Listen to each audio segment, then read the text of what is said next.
Perfecto, pues bienvenidos todos a este espacio de crimen organizado en el foco que hemos organizado desde Idea País, un evento más de esta serie en el foco para ir tratando distintos temas de importancia a nivel internacional en América Latina y, bueno, y para Chile, por supuesto. El día de hoy conversaremos sobre crimen organizado, una temática que es bastante delicada y que está en el debate público muy vigente. América Latina es la región más violenta del mundo y la violencia viene en aumento. El número de homicidios por persona es 5 veces mayor que en América del Norte y 10 veces más alto que en Asia. La región alberga el 9% de la población y en ella ocurre un tercio de los homicidios que hay en el mundo. Según el estudio de la Oficina de Naciones Unidas para la Droga y el Delito, el crimen organizado es el responsable de alrededor de la mitad de estos homicidios en Latinoamérica y el Caribe. Y nos enfrentamos a un fenómeno que evidentemente empieza a penetrar en las instituciones del Estado, que empieza a generar ingobernabilidad. Vemos lo que ocurrió en Ecuador, la violencia política que se está viviendo en México con las elecciones, y sin duda estos grupos se valen de la vulnerabilidad y de la gran crisis que vive la región en materia migratoria para expandir sus negocios ilícitos y llegar a otros territorios. Para eso hemos invitado hoy a Carlos Chacón Monsalve. Él es colombiano, es abogado de la Universidad Autónoma de Bucaramanga, magíster en Seguridad y Defensa Nacional de la Escuela Superior de Guerra, magíster en Estudios Políticos Internacionales de la Universidad del Rosario, especialista en integración de la Universidad Andina Simón Bolívar. Tiene más de 20 años de experiencia en asuntos políticos parlamentarios internacionales en materia de seguridad y defensa, y también en la dirección de organizaciones internacionales y centros de pensamiento e investigación. Actualmente dirige como director ejecutivo el Instituto de Ciencia Política Hernán Echavarría Olosaga en Bogotá. Gracias, Carlos, por estar hoy y por participar de este espacio en el que buscamos un poco tratar esta problemática. Cuéntanos un poco cuál es, en primer lugar, como lo que tú puedes identificar hoy del crimen organizado en América Latina. ¿Cuáles son los principales grupos que hay? ¿Cuáles son las raíces que tienen? Y cómo opera este fenómeno dentro de la región. Bueno, Santiago, muchas gracias. Un saludo muy especial a ti y a todos los que nos acompañan hasta ahora. Yo quiero que empecemos a pensar en un problema que desde hace muchos años se viene presentando en la región y que lo que ha hecho con el paso del tiempo es simplemente aumentarse. Si ustedes miran los análisis de riesgo político que se hacían en la región, el crimen organizado hace apenas unas décadas pues estaba más o menos en el top 5, pero no en el primer lugar. Hoy en día ya por 2 años consecutivos está en el primer eh, lugar de los riesgos políticos de la región. Y si ustedes miran los indicadores de crimen organizado, América Latina está entre los primeros en tener ese crimen organizado como un gran problema, con una variable muy importante y es la poca resiliencia que hay en América Latina para enfrentar el crimen organizado. Entonces les quiero proponer en esta primera parte la discusión en torno a dos temas que considero fundamentales. Uno, el por qué. ¿Por qué el crimen organizado se está fortaleciendo? ¿Qué es lo que está pasando? ¿Qué nos hace diferente a otras regiones del mundo? Y esto ustedes lo pueden simplemente contrastar con otras variables con las cuales hay unas correlaciones muy fuertes. Yo creo que simplificar esto a unas causalidades o a una sola causalidad, pues realmente lo que hace es hacernos perder de foco el problema. Y por el otro lado, proponerles cuál debería ser la aproximación a esta discusión. Lo primero es que empecemos a hablar de ecosistemas criminales. ¿Por qué hablar de ecosistemas criminales? Porque en nuestra región por mucho tiempo se dio la discusión de las economías ilícitas solo en función del narcotráfico. Y entonces se pensaba que solamente ese era el principal problema. Y resulta que a la sombra del narcotráfico se fueron consolidando y fortaleciendo otras economías ilícitas como el contrabando, como el lavado de activos. Hoy en día, con la revolución tecnológica, pues los ciberdelitos, la trata de personas, y hoy lo estamos viendo particularmente con los migrantes que van hacia Estados Unidos, muchos quienes empiezan sus viajes en sus países de origen pasando por Colombia, en muchos casos por el tapón del Darién, ¿sí? Es decir, algo que antes era impensable, pensar que el tapón del Darién se pudiera cruzar. Eso era impensable cuando uno hablaba de Colombia y su conexión con Mesoamérica. Pues bueno, ya las economías ilícitas abrieron trocha por el tapón del Darién y hoy son miles los migrantes que pasan por ahí y llegan a Panamá.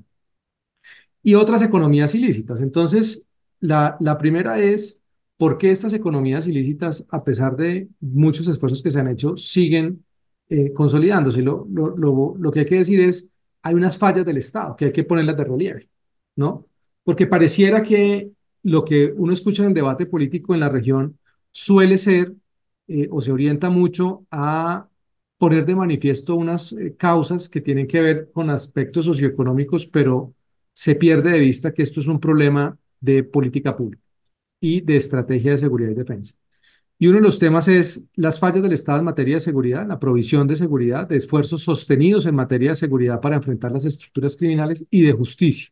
Y entonces ustedes miren los indicadores, por ejemplo, de Estado de Derecho en América Latina y encontrarán como los países que más tienen problemas de criminalidad y violencia son aquellos con sistemas de Estado de Derecho frágiles, con altos niveles de impunidad. Entonces, incentivos que permiten que efectivamente el crimen transnacional criminal o los ecosistemas criminales se fortalezcan. Eso va acompañado de una debilidad institucional. En muchos países, el debate sobre la inversión en seguridad y defensa termina en una discusión ideológica donde se dice que es inaceptable invertir en esto si no se invierte antes en educación o en otras políticas. Y pareciera que hay una dicotomía que tienen que estar separadas. Lo que no se entiende es que el desarrollo de capacidades es fundamental y la inversión en capacidades. Ahora, esa inversión en capacidades no es solamente, y pasa mucho en Colombia cuando se habla, por ejemplo, de seguridad ciudadana, no es solamente tecnología y pie de fuerza. Desarrollo de capacidades institucionales implica invertir en la modernización de las fuerzas de seguridad, en desarrollos tecnológicos, en capacidades institucionales, en recursos humanos, etcétera. Eh, una variable que muy poco se pone de manifiesto en la discusión sobre economías ilícitas tiene que ver con los entornos institucionales o con las reglas de juego que favorezcan el surgimiento de mercados lícitos. Muchas de esas economías ilícitas prosperan ante la ausencia de reglas de juego de instituciones que favorezcan el surgimiento de mercados lícitos, derechos de propiedad privada. Miren ustedes cuántos países tienen problemas en materia de propiedad privada. Miren el índice de derechos de propiedad internacional, el índice internacional de derechos de propiedad privada. Muchos países carecen de derechos de propiedad privada. Eso hace que las economías ilícitas logren encontrar ahí unos entornos que les permiten crecer porque los mecanismos de control son los mecanismos de los repertorios de la violencia que ponen los grupos criminales para controlar el territorio, a la población y los medios de producción. Y por otro lado, y creo que Chile lo está viviendo, es lo que hemos venido viendo en la región y en distintas partes del mundo, si se quiere, ya no somos los únicos, y es el discurso político que legitima la violencia. Entonces empiezan a surgir discursos que dicen que la violencia tiene unas justificaciones y lo vimos especialmente en las manifestaciones del 2019. En el caso colombiano, pues todo lo que ha sucedido después de eso y con la llegada del presidente Petro es que se justifica que, por ejemplo, se cometan atentados terroristas durante el desarrollo de manifestaciones sociales o actos de vandalismo o quemar policías vivos, porque hay sectores que les interesa que se justifique la violencia y a la par se deslegitima la fuerza pública. Eso es muy particular, esto es muy importante porque me permite conectar con el otro punto que tiene que ver con entonces cómo aproximamos esta discusión. Bueno, entonces les tengo una propuesta en ese sentido y es la ausencia de pensarse las economías ilícitas como una guerra de cuarta generación donde los actores no estatales criminales disputan el poder del Estado o el monopolio del uso de la fuerza por parte del Estado, ya no necesariamente como sucedía en la posguerra fría o en lo que vivimos muchos países de América Latina con las guerrillas y las insurgencias, ya no solamente en clave de tomarse el poder por la vía armada para imponer un modelo político o ideológico, sino tomarse el poder y tomarse especialmente el poder en lo local para mezclar lo ilícito con lo lícito. Es decir, utilizar el mismo aparato estatal, no para cambiarlo en un modelo tradicional de comunismo versus democracia liberal, etcétera, obviamente siendo nefasto tanto la intención de por vía armada imponer un modelo como el comunista, pero esto es imponer un modelo de Estado criminalizado. Y ese es un concepto interesante. Y aquí el centro de gravedad de esta discusión, entonces, si lo miramos desde la perspectiva de las guerras de cuarta generación, es la legitimidad y la efectividad del Estado. Entonces, ¿qué le pega a la legitimidad del Estado? La ineficiencia del Estado en términos de seguridad y justicia, como lo mencionaba al principio. ¿Qué le pega a esa poca legitimidad? La ausencia de derechos de propiedad, la ausencia de reglas de juego claras, la ausencia de un aparato de justicia eficiente. ¿Qué le pega a esa legitimidad? El discurso político que legitima la violencia por parte de determinados actores y atenta permanentemente contra la legitimidad de las fuerzas del orden. Por supuesto, sin pretender justificar los abusos de poder, porque todos los abusos de poder y las violaciones de derechos humanos, además, por supuesto, de ser algo que debemos condenar y no aceptar bajo ninguna circunstancia, termina afectando, doblemente grave, porque termina afectando la confianza de los ciudadanos, que lleva a que muchos ciudadanos terminen por aceptar esos mecanismos de control territorial que llevan adelante determinadas estructuras criminales para controlar el territorio. Entonces, esos ecosistemas criminales parten de un elemento fundamental y es la convergencia de amenazas. Y esa convergencia de amenazas está llevando a una convergencia de redes criminales. Entonces ustedes dirán, deme un ejemplo. Bueno, un ejemplo es Hezbollah.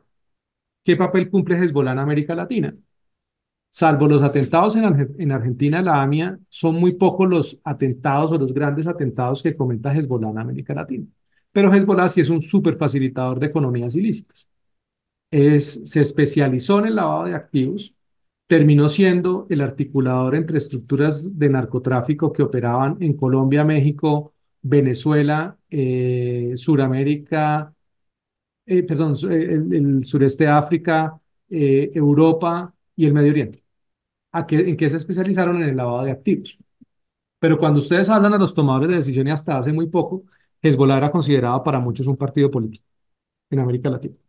O como mucho, una organización terrorista de Medio Oriente, sin entender cuáles son esos vínculos y esas variables que hacen que Hezbollah termine conectado con grupos como en la Triple Frontera, con el clan Barakat dedicado al contrabando, ¿cierto? Entonces, empezar a entender esas interrelaciones es muy importante. ¿Qué hay ahí? Entonces, una ausencia de caracterización de las economías ilícitas, una ausencia de caracterización de los actores criminales.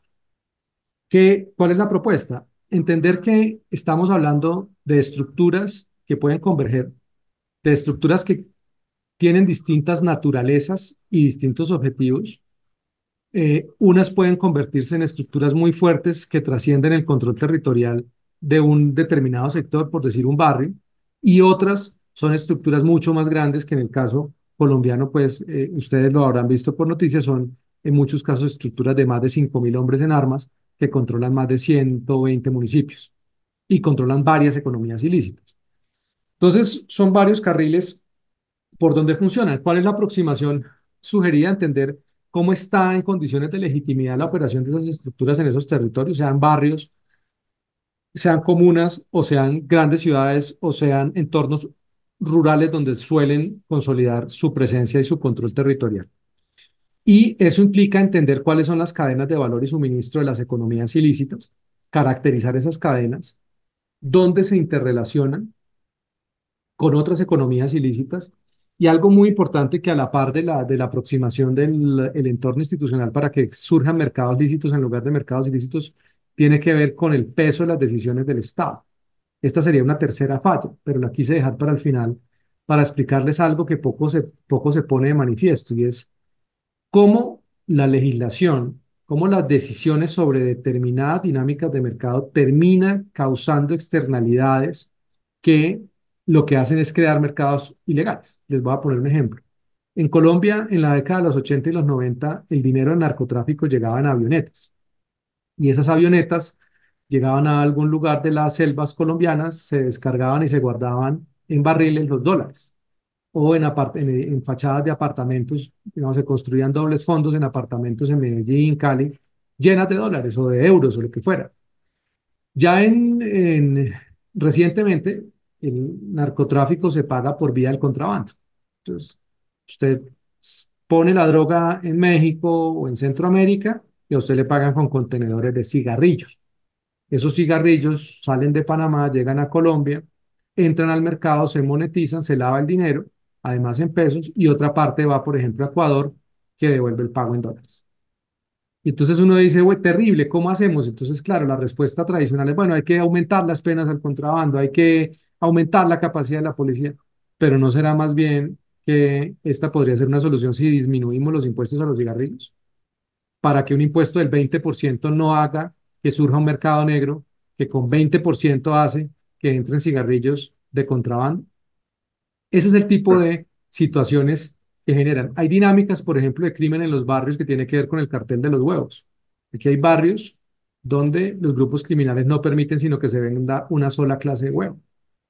Suena chistoso, suena paradójico, pero son economías ilícitas integradas a estructuras de cadenas de valor de distintos grupos criminales que terminan convergiendo y eso es lo que hay que entender. Entonces, de lo barrial, de lo temporal, de lo espacial de estos grupos, cómo funcionan, cómo crecen, cómo se articulan, cómo convergen con otros grupos, es parte de la propuesta que les quería hacer, de un poco lo que nos ha faltado y eso requiere desarrollar sistemas de monitoreo y seguimiento que en tiempo real nos permitan georreferenciar como sociedad civil cómo se están moviendo esas dinámicas, cómo entender a los actores que están allí, entendidos los actores criminales, cómo es la presencia del Estado, cuál es el nivel de aceptación que tienen esos grupos en la población civil o cuáles son los repertorios de violencia o de control territorial que utilizan para poder hacer aproximaciones y respuestas. Y esto, por supuesto, requiere un desarrollo de capacidades integrales que hoy en día pareciera no estarse haciendo en muchos países de la región, dejando a las fuerzas del orden y dejando la seguridad como que es un tema únicamente de aumentar la policía o el ejército, sin entender que son muchos los factores que inciden. Pero por ahora, un poco como para abrir la discusión, quería darles esas dos aproximaciones. Perfecto. Muchísimas gracias, Carlos. Surgen muchas cosas que mencionas y que sin duda son claves. Todo este tema de la deslegitimidad de las fuerzas del orden y del Estado, al final, de querer como reemplazar esas funciones de gobernanza en ciertos territorios. Eh, Hay una cuestión que parece muy curiosa, que es qué hacemos con estas personas una vez que son identificados, una vez que se ha hecho ese monitoreo y seguimiento que tú sugieres que se haga de ciertas economías, de ciertos ecosistemas, pero una vez que se da con estos criminales, ¿qué se hace con ellos? Porque muchas veces se evidencia que cuando entran a la cárcel se convierten las cárceles en los mismos centros de operación de estos grupos, como fue el caso del Tren de Aragua o como pasa en Ecuador actualmente, donde las bandas criminales al final se han hecho con el control de estos recintos y permean entonces también en la gendarmería, en todos los funcionarios que controlan esos recintos, no hay gobernanza interna. ¿Qué rol juega el sistema carcelario y penitenciario dentro de todo de toda esta expansión? Porque al final pareciera que suele ser como el sitio soñado, un sitio donde no me van a tocar, no me van a hacer nada, ya yo estoy adentro y además tengo la libertad de operar desde dentro de las cárceles. Mira, uno de los problemas es la falta de armonización de la política pública. Entonces, en muchos países tú tienes una política de seguridad y convivencia ciudadana, otra ¿Ya? política penitenciaria y carcelaria y otra política criminal. Y entonces, en el caso colombiano, por ejemplo, se volvió popular decir que no hay que construir más cárceles, que lo que basta es con entender, por ejemplo, y vuelvo aquí al tema del discurso ideológico que les decía al inicio, que es que el crimen es un tema socioeconómico, que es un tema de pobreza. Básicamente criminalizan a los pobres porque básicamente lo que están diciendo es que la gente es criminal porque es pobre, entonces, por lo tanto, sin mayor sustento empírico, básicamente están diciendo que todos los pobres son potenciales delincuentes. Eso, pues, básicamente se vuelve inmanejable. Entonces, cuando hablamos de esa armonización de la política es, usted tiene que revisar qué conductas efectivamente son inciviles, es decir, no constituyen un daño, qué conductas no. Eso le permite a usted alinear cómo dispone el personal de la fuerza pública, como todo en la vida los recursos son escasos y por supuesto el recurso de pie de fuerza también es escaso. Entonces usted tiene que alinearlo todo y entender que la política carcelaria y penitenciaria pues tiene unos fines que son la resocialización, etcétera. Pero ¿qué pasa, por ejemplo, o por qué? Una pregunta importante sería, ¿por qué las cárceles se convierten en centros de operaciones? ¿Quiénes están a cargo de las cárceles? ¿Quiénes hacen veeduría efectivamente a lo que pasa dentro de las cárceles? En muchos casos son los propios estados. ¿No será que hay que entrar en un planteamiento distinto sobre la operación de las cárceles, sobre construir cárceles y entregarlas eventualmente al sector privado? Yo sé que son propuestas polémicas, ni más faltaba, pero es que es particular porque el incentivo es perverso. Entidades en Colombia como el IMPEC, que es la que administra una entidad que se ha demostrado tiene altos niveles de corrupción, pero que además tiene muchos sindicatos. Entonces, imagínense ustedes burocráticamente una entidad que debería tener unos criterios de mejorar la calidad de la prestación del servicio penitenciario y carcelario y de resocialización, pues está capturada por unos intereses. Y por supuesto, pues no son ajenas a las dinámicas propias del crimen organizado, incluso al interior de las cárceles. Esa armonización de política de seguridad ciudadana, carcelaria y penitenciaria también pasa por ver qué conductas efectivamente requieren cárceles. En el caso colombiano, ¿qué conductas terminan? Es tan ineficiente el sistema que las estaciones de policías están llenas de detenidos. Eso es inmanejable, eso no le corresponde hacerlo a la policía. ¿Cómo asigna usted el recurso policía, por ejemplo, a cuidar un estadio de fútbol para un partido entre privados? Si los privados son los que financian los equipos de fútbol y los privados son los que se lucran con la venta de las boletas, ¿no tendría más lógica que los privados se hagan cargo de la seguridad dentro del estadio y alrededor del estadio, liberando policía para que se dedique? O sea, si se fijan, son cosas que parecieran no estar interrelacionadas, pero que lo están. Ciertas conductas que no necesariamente tienen que estar en la cárcel. La ineficiencia del sistema de justicia hace que usted tenga personas en una cárcel sin una sentencia, porque el proceso lleva parado 4 o 5 años. Entonces, entender que usted tiene que armonizar la política de seguridad ciudadana con la política carcelaria y penitenciaria, con la política criminal, es fundamental. Por supuesto. Perfecto, Carlos. Otra de las preguntas que surge muchas veces, porque tú haces alusión a esta perspectiva que tiene el tema de la pobreza y de la vulnerabilidad social como una de los posibles orígenes de la criminalidad. Y sin duda, si bien no es un tema general, sin lugar a dudas, los grupos de crimen organizado se valen de esa vulnerabilidad social para expandirse, para expandirse, para llegar a más territorios, para capturar a personas que tienen una situación de necesidad y de dependencia mucho más grande. ¿Hay alguna política que se puede identificar como efectiva en la región para atender esa vulnerabilidad y al mismo tiempo prevenir que los grupos armados irregulares o que los grupos de crimen organizado al final se aprovechen de esa vulnerabilidad social para reclutar, para ampliar, para crecer? La acción integral, las campañas de acción integral son importantes y entender que esto no es un tema únicamente de la policía o de los militares o qué sé yo, de las fuerzas militares en general, especialmente en esos territorios tan apartados de los centros urbanos, y es como la respuesta no es únicamente con ellos, ellos están para estabilizar y ayudar a consolidar el territorio, pero quien tiene que llegar es la oferta pública, es la oferta o pública o privada, pero es una oferta que permita responder a esas vulnerabilidades, pero eso implica identificarlas. No se trata esto de llenar esos lugares de subsidios. Miren, aquí tenemos una región muy problemática, es Tumaco en el Nariño, donde se han hecho grandes inversiones, donde se destinan subsidios, donde la gran cantidad de chalecos de las ONG del Sistema Internacional de Naciones Unidas están presentes. Y es una región que sigue siendo, a pesar de todo eso, sigue siendo afectada por las dinámicas de la violencia, la criminalidad y la pobreza. Claro, ese mapear esas vulnerabilidades, ese tomar decisiones de política pública integral donde usted tiene una fuerza pública legítima, porque no es solamente llegar a ser presencia con fuerza, es llegar a ser presencia con oferta de bienes y servicios públicos, con una administración de justicia eficiente, insisto, con el tema de otorgar derechos de propiedad. En Colombia, por ejemplo, tenemos territorios que no tienen, la gente no tiene títulos de propiedad, no está entregado el título, ¿sí?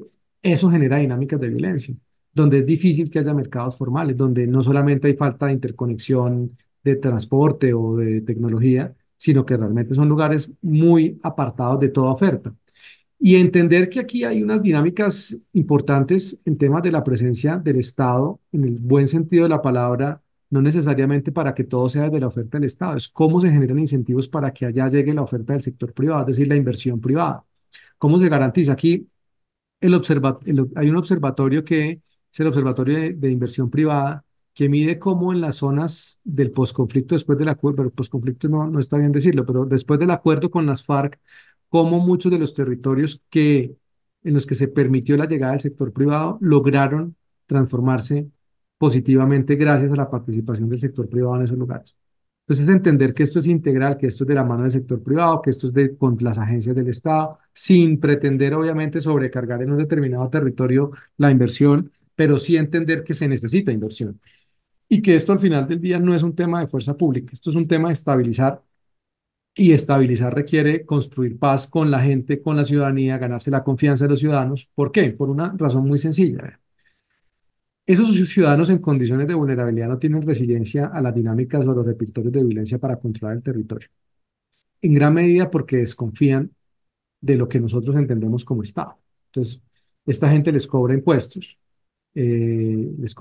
a la tendera, al tendero, al zapatero, al panadero, ejercen control territorial, crean fronteras invisibles, crean mecanismos de control social, incluso administran justicia. Aquí se ha evidenciado que hay territorios donde si hay casos de violencia intrafamiliar es la organización la que mm, entra a operar casi como un administrador de justicia, suplantando al Estado. Entonces, ante todas las ineficiencias y fallas del Estado, los que la suplen son estas organizaciones criminales. En la medida en que la acción integral logra entender cuáles son esas dinámicas, cómo está conformada la sociedad y a construir de abajo hacia arriba con ellos soluciones frente a esas problemáticas, la gente deja de confiar en los criminales porque al final saben que el único mecanismo de solución de controversias con los grupos criminales es la violencia. Y lo que se trata es de llevar instituciones que garanticen una solución pacífica de controversias. Entendido. Y por último, una última pregunta antes de que las personas que nos escuchan puedan también, si quieren preguntar. Yo te quisiera preguntar sobre la importancia de la cooperación internacional y en los temas transfronterizos y transnacionales, ¿no? Al final, esto es un fenómeno que no se puede abordar solo desde un país. Hace unas semanas, el presidente Boric en Chile convocó una reunión de autoridades de seguridad encargadas de justamente la lucha contra el crimen organizado y el narcotráfico en Chile. Vinieron varios ministros de seguridad, ministros de interior. eh, ¿Tú crees que, o sea, cómo abordar este fenómeno a nivel internacional? ¿Cómo generar esa cooperación entre policías, entre funcionarios, entre gobiernos de la región para atacar el fenómeno? Porque pareciera, ¿tú crees que hace falta una respuesta como región? ¿Hace falta primero responder nacionalmente a cada uno y luego pensar en algunos mecanismos de articulación? ¿O cómo se da esto? Porque pareciera que donde hay la oportunidad, esos grupos migran y se toman territorios, y luego cuando viene un gobierno que puede quizás costarles más, se mudan a otros territorios. ¿Cómo responder a esto como de manera regional? Yo creo que la cooperación y el intercambio de información son fundamentales. Aquí el tema de crear comunidades de inteligencia para, de alguna manera, hacer seguimiento y documentar lo que está pasando, compartir experiencias entre un país y el otro son relevantes.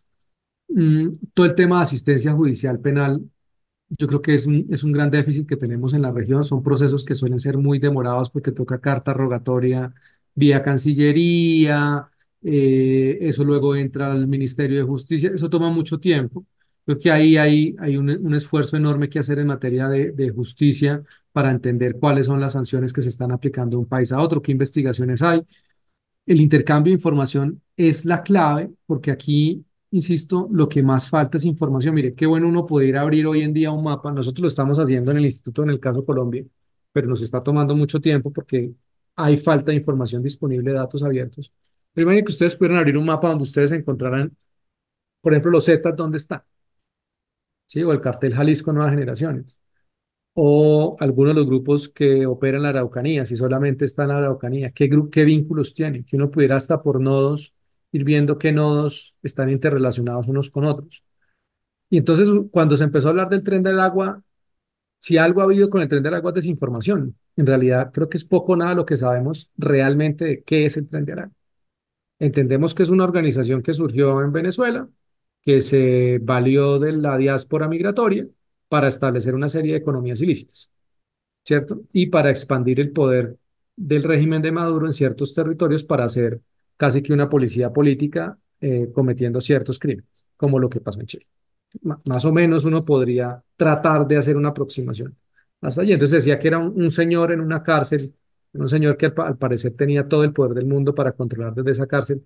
Eso en serio hace perder de vista los temas importantes, esa estructura, quién la financia, cómo logró expandirse tan rápido.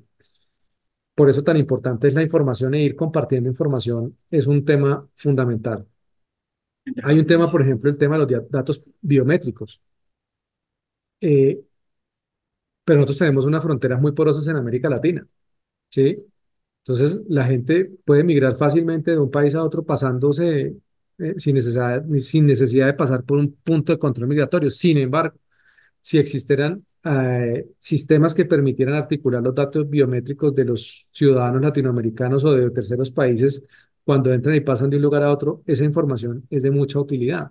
En fin, yo creo que aquí la cooperación tiene que enfocarse es en no más declaraciones, sino en cómo se destinan recursos para desarrollar capacidades, profesionalizar nuestras fuerzas, nuestra fuerza pública y nuestra administración de justicia e investigación judicial, la inteligencia estratégica, la inteligencia judicial. Lo que necesitamos es capacidades. Yo creo que más allá de eso, cualquier declaración en el sentido de vamos a hacer, no es cuánto se va a invertir, cuántos recursos se van a destinar para que los países puedan hacerlo. Y el intercambio, además informal también de experiencias y buenas prácticas, ayuda mucho a conocer cómo están operando esos grupos en cada uno de los países. Pero la cooperación tiene que tener un estado final deseado. El problema con la cooperación internacional en las últimas décadas es que cada vez tiene más agenda. O sea, ya a la Agenda 2030 no le cabe un tema más, no le cabe un tema más. Yo creo que la próxima es probable, no sé, se inventen algún tema adicional y cada vez un tema adicional. Y al final del día son recursos dispersos en un montón de proyectos y de temas que hace que uno no pueda mirar cuál es el estado final deseado. El estado final deseado aquí es que la justicia y las fuerzas del orden puedan controlar los grupos de crimen organizado, puedan desarticularlos todos. Un problema grave en todo esto es que muchos países optan y los políticos optan por presentar únicamente objetivos de alto valor estratégico. O sea, aquí en Colombia tuvimos un expresidente que además dio, todos los que dio por muertos ya aparecieron vivos, porque se concentran en eso, en dar la noticia y la primicia de decir, no, asesinado, Iván Márquez, tal, lo dieron de baja, no se sabe, sí se sabe, parece que, y dejan como en el aire que fue una operación y resulta que el tipo está vivo, pero además porque dar de baja a un objetivo de alto valor estratégico está demostrado no funciona, pues usted tiene que concentrarse en desarticular toda la estructura. ¿Y usted cómo desarticula una estructura que opera en Venezuela, en Colombia, en Ecuador, en Perú y en Chile? ¿Dando de baja al que está en Chile? ¿Capturando al que está en Chile? ¿O con operaciones que permitan desarticular no solamente la organización, sino toda su estructura ilícita, incluido el lavado de activos, hoy en día los criptoactivos, cómo se relacionan, dónde tienen negocios lícitos y dónde están los ilícitos? En fin, esas son operaciones que tienen algún sentido. De lo contrario, seguiremos con un problema que va a aumentar porque no se está pensando desde el punto de vista estratégico, sino eminentemente táctico. Perfecto, muchas gracias, Carlos. ¿Alguno de los que nos escucha quisiera hacer alguna pregunta? Nos llega una escrita de Francisca Contreras que pone, dentro de las facilidades que nos entrega la globalización, es la modernización del Estado a nivel mundial, uno de los principales nudos que se viven. La delincuencia se esconde detrás de esta problemática. Hay zonas oscuras en estas persecuciones a las que no llega la justicia internacional. ¿Cómo afecta la globalización al final esto? Lo hemos ido como conversando un poco, pero si quisieras responder algo más concreto sobre que se refiere a los desafíos para la justicia a nivel internacional, ¿no?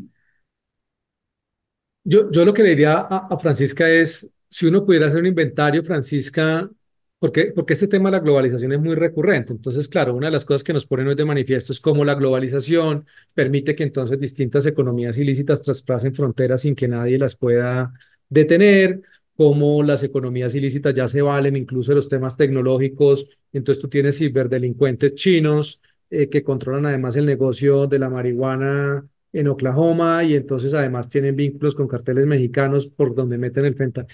Esas son dinámicas que tampoco deberían escandalizarnos, eso es propio del mundo, de la realidad del mundo. Aquí la pregunta es, hagamos el inventario es de cuántas son las fallas del Estado, de cuántas son esos problemas que se están generando por las malas decisiones de política pública, cuánto se está evaluando el costo de las externalidades negativas, de los efectos o las consecuencias no anticipadas y de los efectos deseados, no deseados. Eso es lo que deberíamos estar pensando para entender efectivamente cómo esas fallas son las que están generando esos mercados ilícitos. Te vuelvo a poner el ejemplo del contrabando es un ejemplo. El negocio del contrabando en la triple frontera es uno de los negocios más lucrativos, pero además no solamente tiene que ver con contrabando, tiene que ver con lavado de activos y el financiamiento de distintas estructuras de crimen organizado transnacional y terrorismo. ¿Es tan difícil visualizar dónde están los mayores rubros a causa de los aranceles? ¿Es tan difícil hacer una política que permita bajar esos aranceles de mercados en los cuales nuestros países no son competitivos hoy ni lo van a hacer en 1000 años porque, digamos, hay una concepción muy equivocada sobre el proteccionismo? Y entonces lo que hacen es crear un mercado negro y lo mantienen. no se invierte en capacidades de investigación, no se invierte en capacidades de articulación a nivel interagencial. Eso requiere inversión. ¿Dónde está esa inversión? Porque se cree que el tema de seguridad es un tema aislado. Entonces, yo creo que sí hay unos problemas. Yo creo que las zonas oscuras, por supuesto, están y van a estar. Hoy en día el tema de los criptoactivos facilita mucho el, eh, el comercio ilícito, pero tampoco creo que la solución sea prohibirlos, porque volvemos entonces nuevamente al mismo ciclo. Pensar con la ficción de que prohibir algo va a dejar que suceda es equivocado. En Colombia estamos con el tema de la legalización de las drogas. Entonces aquí hay quienes dicen, no, eso mañana si legalizamos, mañana se resuelve el problema del narcotráfico, a pesar de que yo a título personal, soy un convencido de que cada quien debería tener derecho a consumir lo que le dé la gana. No puede hacernos pagar a la sociedad el costo de su consumo. Y por el otro lado, deberíamos entender que es que no basta con que nosotros legalicemos. Mientras en Australia se pague el kilo de coca más caro, mientras que en los países del sureste asiático y en muchos países árabes siga siendo prohibido, pues va a seguir habiendo mercado. ¿Sí? Entonces, no entender la lógica, no entender cómo funciona esto.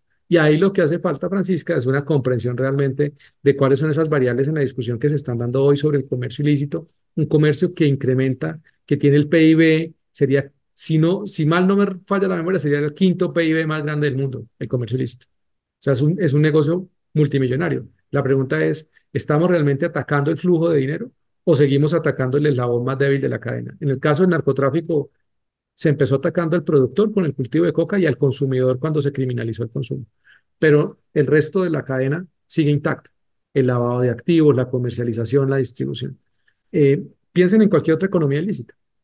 Suelen atacarse los eslabones más débiles de la cadena porque no se entiende esto en clave de atacar una cadena, ¿cierto? Con unos nodos, que es donde ustedes pueden hacer los esfuerzos. Eso no se está pensando. Y a nivel internacional se sigue sin pensar. Les hago una pregunta. ¿Cuántos parlamentarios en su Congreso son expertos en temas de seguridad que estén en la Comisión de Seguridad? Hay una ausencia también de conocimiento sobre estos temas. Totalmente. José Miguel González nos pregunta por dónde partir en Chile, ya que son fenómenos de crimen organizado, son cuestiones en la escala que estamos comenzando a ver más bien novedosos o que no se acostumbraban en este país. ¿Qué serie de medidas de política pública, agendas públicas o ejes de acción recomendarías para atacar a tiempo el problema antes de que siga escalando? Listo. Lo primero es, ¿por dónde debe partir Chile? Yo creo que lo más importante es entender dónde están las mayores vulnerabilidades. Yo siento, obviamente hablo como extranjero y les pido me excusen si cometo alguna imprecisión, pero siento que en gran medida en los últimos años ha habido una posición que busca deslegitimar mucho la fuerza pública, las fuerzas del orden, que busca incluso justificar em, ciertas actividades criminales, ¿cierto? Que está en una línea muy delgada entre el terrorismo y la manifestación política, digamos, la acción política violenta. El término, el concepto es acción política violenta, entonces se termina justificando toda acción política violenta por unas supuestas causas y reivindicaciones. Eso lo que está haciendo es obviamente crear un escenario de mucha complejidad porque para que eso surja, para que la expresión de la manifestación de la acción política violenta se consolide en el escenario como un mecanismo para ejercer presión y al mismo tiempo miedo, ya les cuento por qué miedo, se basa en delegitimar el monopolio del uso de la fuerza del Estado. ¿Y por qué el miedo? Porque entonces esto se vuelve un arma de doble filo y nadie lo está viendo. Entonces, cuando usted sale a legitimar, al final del día hay un mensaje que está ahí, pero que no se dice y es, si ustedes vuelven atrás o cambian lo que nosotros hemos logrado, la violencia vuelve. En Colombia nos pasa. Petro permanentemente habla de que si a él lo investigan o que si a él lo juzgan o que volverían esas expresiones de la movilización del 2019 y 2021. ¿A qué se refiere? Pues nuevamente, a lo que uno puede considerar una toma por parte de criminales de las principales ciudades. ¿Sí? Entonces la violencia se vuelve un mecanismo de presión política, ya no solamente de expresión, sino de presión. Em, Partir por eso es importante. Yo creería, José Miguel, que hay que hacer varias cosas. Uno, invertir rápidamente en una caracterización con mapas de calor de dónde están determinados grupos y determinados fenómenos. Yo creo que uno, cuando hace ese tipo de caracterizaciones, sabe lo poco que sabe. Entonces, saber cómo están operando, por ejemplo, en los barrios ¿cierto? ¿Qué grupos están en Las Condes? Bueno, no sé qué otros barrios, el único que me acuerdo es Las Condes, pero en algún barrio de Santiago o en algún barrio de Asunción, en fin, de los municipios, de la Araucanía, por ejemplo, ¿cierto? Caracterizar cuántas estructuras hay, quiénes las conforman, cuál es su nivel de gobernanza, cómo ellos están ejerciendo gobernanza en lo territorial. Lo están haciendo a través de un líder político, lo están haciendo a través de un líder social, lo están. Caracterizar implica tener mucho conocimiento y entender una vez hecha esa caracterización, qué capacidades tiene hoy en día la fuerza pública, que sé que también ustedes están teniendo un problema muy parecido al de Colombia, es que se ha ido bajando la inversión para la fuerza pública y para la inteligencia. Eh, Partir en el tema de la inteligencia. ¿Cómo están ustedes de inteligencia estratégica y cómo están ustedes de inteligencia judicial, que son dos inteligencias distintas? ¿Cómo está esa arquitectura institucional? ¿Qué tanta gobernanza hay también de esa inteligencia?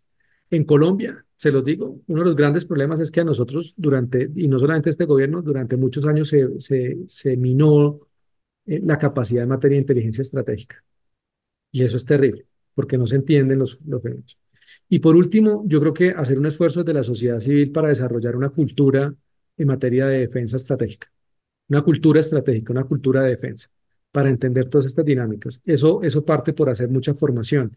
Nosotros, y ahí te recomiendo cuando me preguntas qué medidas de política pública, agendas públicas o de acción recomendaría, nosotros hicimos una publicación en 2022, está en nuestra página del Instituto de Ciencia Política, se llama Recomendaciones para la Seguridad Pública, la construcción de paz y la defensa nacional. Básicamente, definir cuál es el contexto estratégico hoy de Chile. Esa es una conversación que ustedes tienen que liderar como sociedad civil. ¿Cómo está el tema de capacidades? ¿Cuáles son las capacidades que hoy tiene Chile y cuáles son las que necesitan? ¿Cómo está el tema de la seguridad pública, que es distinto de la seguridad ciudadana? ¿Cómo está la seguridad pública hoy en Chile? Que ustedes, a diferencia de muchos países de América Latina, hay que decirlo, ustedes sí entendieron que una cosa es la defensa nacional, otra cosa la seguridad ciudadana, y en el medio está la seguridad pública, y ustedes tienen una instancia que son los carabineros, que se encarga de la seguridad pública, eso es muy relevante. Y tercero, ¿cómo está la defensa nacional? ¿Sí? Eh, y parte de eso es, con esa caracterización que les mencionaba, decir cuáles son las redes criminales que operan en Chile, dónde están convergiendo. ¿Hay convergencias? Si hay convergencias, no las hay. ¿Qué riesgos de prospectivos de convergencias hay? ¿Qué controlan hoy? ¿Qué no controlan? Y lo que no controlan, ¿por qué no lo están controlando? Les pongo un ejemplo. Controlan determinada economía ilícita, qué sé yo, trata de personas en ciertos puntos fronterizos. ¿Dónde sí lo están haciendo y dónde no lo están haciendo? Y dónde no lo están haciendo también, ¿por qué no lo están haciendo? Si es un tema que hay más capacidades, si es un tema cultural, si es que la sociedad misma no lo permite, en fin. La clave de todo esto es tener conocimiento y entender que la respuesta es la legitimidad y la efectividad. Si ustedes ponen el centro de gravedad la legitimidad, construir legitimidad, el apoyo de los ciudadanos en una guerra de cuarta generación es la diferencia entre ganar o perder. Y esa formación, esa mentalidad de cultura estratégica pasa por aprender temas de seguridad y defensa. Muchas gracias, José, Carlos. Yo fui el que hizo la pregunta y ¿cómo se llama? No logré retener, estaba tomando nota. El documento que mencionaste, recomendaciones para. Ya te lo pongo ahí ya te lo pongo en el chat. Bueno, eso era una pregunta puntual. Y lo segundo, si te voy a detener un poco en el Poder Judicial. Nosotros, efectivamente, creo que tú representas bien lo que está viviendo Chile, que es más bien una batalla primero en el respaldo político y legitimidad en el uso de la fuerza. Se ha centrado ahí el debate nacional actual y de la clase política, pero hay una traba relevante respecto de la legitimidad del Poder Judicial, diría yo. El Poder Judicial en Chile es concebido como muy garantista, y como también hay un déficit de cárceles. Entonces, en general hay una sensación en el ambiente, yo creo que relativamente fundada, de que el Poder Judicial no sirve. Hay una frase que se usa acá, se habla de la puerta giratoria, de que los delincuentes básicamente son llevados ante la justicia con mucho esfuerzo de carabineros, pero que son liberados rápidamente, ¿no es cierto? Entonces, en general, yo tengo la sensación de que los poderes judiciales y los sistemas procesales penales se mueven entre el garantismo, como un extremo de garantismo y un extremo de estado policial, podríamos decir. Entonces, ¿cómo enfrentar en términos de debate público, de legitimidad, ese vaivén, ¿no es cierto? ¿Qué sería? uy, se cortó ahí. Se cortó José Miguel, ¿cierto? Sí, ese último pedacito se cortó, pero Pues José Miguel, yo creo que ahí el tema es en el debate. Yo creo que el problema, y aquí también nos está pasando justo con la reforma a la justicia, que va a ser una reforma restaurativa, mucho más garantista, ¿no? Es también hacer entender al ciudadano el peso de la impunidad. Es que el problema de la falta de justicia y la impunidad es el incentivo que eso arroja al resto de criminales. Y también, claro, hay que hacer una reflexión muy clara de qué conductas sí deben sancionarse con cárcel y qué conductas no. Yo no soy partidario, en el caso colombiano, del tema de la inasistencia alimentaria. Yo creo que sí, la amenaza de pena tiene un sentido, pero hay juristas, y me parece transparente decirlo, hay juristas que lo validan diciendo pues que la inasistencia alimentaria tiene las cárceles también saturadas, como otras conductas que no deberían tener pena. Yo difiero, creo que es un mecanismo disuasorio para garantizar que paguen la cuota alimentaria, pero sí existen otras conductas que pueden terminar siendo aquellas que llevan a que las cárceles estén saturadas. Pero ¿cuánto se está hablando de la modernización, por ejemplo, de la digitalización de la justicia? No sé en Chile cómo avanzaba en eso, pero Colombia muy lento. Aquí llamaron digitalización a que durante la pandemia se podían hacer diligencias por correo electrónico. Eso lo llamaron digitalización de la justicia y lo presentaron como un gran logro. Nosotros, de hecho, en el instituto hicimos publicamos un documento de lo que se entiende por digitalización, que eso va mucho más allá. Entonces, son faltas de capacidades también de la justicia, inversión y hablar, digamos, concientizar de que hay conductas que definitivamente necesitan apartar al criminal de la sociedad por un problema de revictimización. Miren, muchos de los feminicidios que se cometen en Colombia son por sujetos que ya han estado en la cárcel por violencia contra la mujer o por violencia intrafamiliar y vuelven a salir. Ese tipo de conductas deben tener una atención especial. Cuando se habla de las medidas restaurativas, pedirle a la víctima que simplemente perdone lo que ya no se considera un delito, ¿no? Sino un daño. Ojo, porque cambia el concepto. Entonces, yo creo que ese es un debate judicial que hay que dar. Yo creo que ahí lo más importante, José Miguel, es mostrar cómo si hay unas conductas que requieren indudablemente una privación efectiva de la libertad y cómo hay conductas que no, y cómo se requiere invertir en un sistema carcelario, pues acorde a las realidades actuales. Yo creo que los países que no construyen cárceles, es lamentable, por supuesto, es lamentable que las cárceles tengan que seguir aumentando en cantidad. Eso demuestra mucho de las fallas del Estado, en gran medida, pero lo que también pone de relieve es que pues necesitamos garantizar que esos sujetos están aislados de la sociedad y las medidas restaurativas sí deberían darse, por supuesto, pero la resocialización es un elemento importante. ¿Cómo se está midiendo hoy la resocialización en Chile? ¿Quién está a cargo de esa resocialización? ¿El mismo sistema carcelario penitenciario? ¿Un ministerio? ¿Quiénes la están haciendo? Esas son las preguntas que hay que hacerle al formulador de política pública, porque también hay que asignar responsabilidades, porque tampoco queremos que esa persona a la vuelta de 10 años salga más delincuente de lo que entró a la cárcel. Entonces, por eso decía que armonizar las tres políticas es fundamental y hacer una revisión profunda de lo que funciona y de lo que no. Y creo que hoy experiencias en el mundo ya hay muchísimas de qué sistemas carcelarios son mejores que otros. Muchísimas gracias, Carlos. ¿Hay alguna otra pregunta breve que quieran hacerse? En caso de que no, a ver, por lo visto, no muchas, bueno, no muchas, así que muchas gracias por tu tiempo, Carlos. Yo creo que nos llevamos muchas reflexiones sobre la importancia al final de mejorar en esa eficiencia y ese desarrollo de capacidades por parte del Estado, el trabajo de inteligencia, la necesidad de que haya el intercambio de información, el cómo la lucha contra el crimen organizado no pasa por un tema nada más de seguridad, sino que implica un reto completo al Estado y a la posibilidad de gobernar en todos los territorios, en todos los espacios, que bueno, te agradecemos muchísimo la oportunidad, el espacio, esto quedó grabado, lo vamos a compartir también en YouTube para todos aquellos que no se pudieron conectar. Y muchísimas gracias a todos los que nos acompañaron desde distintas partes de América Latina. Había gente desde Colombia, desde Nicaragua, desde Venezuela, desde Chile, desde Guatemala. Había varias personas que se inscribieron. Así que gracias, Carlos. Muchas gracias a ustedes.